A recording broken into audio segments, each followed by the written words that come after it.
حیدرآباد کے پرانے شہر کے علاقے مادنا پیٹ میں ایک دل دہلا دینے والا واقعہ پیش آیا ہے جس نے نہ صرف مقامی عوام بلکہ ہر مقاص کو غمزدہ کر دیا ہے۔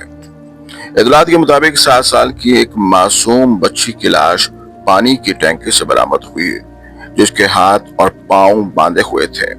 یہ منظر دیکھ کر ہر باقبری شہری کے دل میں خوف، غصہ اور رنج ایک ساتھ جاگا۔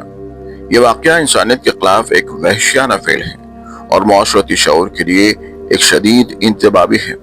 والدین، شہری اور سیاسی رہنما سوال کر رہے ہیں کہ کیا یہ معاشرہ واقعی اپنے سب سے کمزور اور معصوم افراد کی حفاظت کرنے میں ناکام ہو رہا ہے؟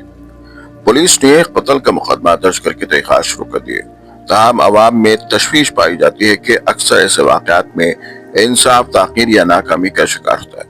شہری اور سیاسی رہنما مطالبہ کر رہے ہیں کہ ملزم کو فوری گرفتار کر کے قانون کے مطابق سخت ترین سزا دی جائے تاکہ مستقبل میں ایسے ہولناک جرائم کی روک تھام ممکن ہو۔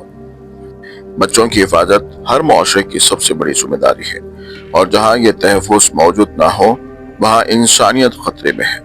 ہمیں چاہیے کہ ہم نہ صرف قانون پر بھروسہ کریں بلکہ اپنے معاشرتی رویے میں بھی تبدیلی لائیں تاکہ مستقبل میں کوئی معصوم جان اس طرح کے ظلم کا شکار نہ ہو۔ Bureau report. Madannapet police station کے لمٹ میں ایک 7 سالہ بچی کا حادثہ آیا۔ کل شام سے بچی مسنگ تھی، مسنگ کا کمپلینٹ رجسٹرڈ ہوا۔ پتہ چلا آج نانی کے گھر میں اوپر جو واٹر ٹینک رہتا اس کے اندر بچی دستیاب ہوئی۔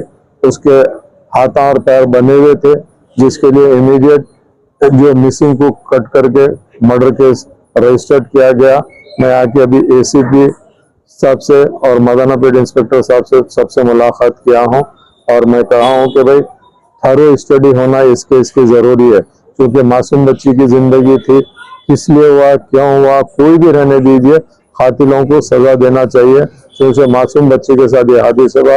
جیسے ہی اس کی اطلاع ملی، نقیب ملت بیرسٹر اسد الدین اویسی صاحب اور حبیب ملت اکبر الدین اویسی صاحب کے انسٹرکشن پہ میں مادنا پیٹ پولیس اسٹیشن میں آیا ہوں۔ بچی کا نام سمیہ ہے۔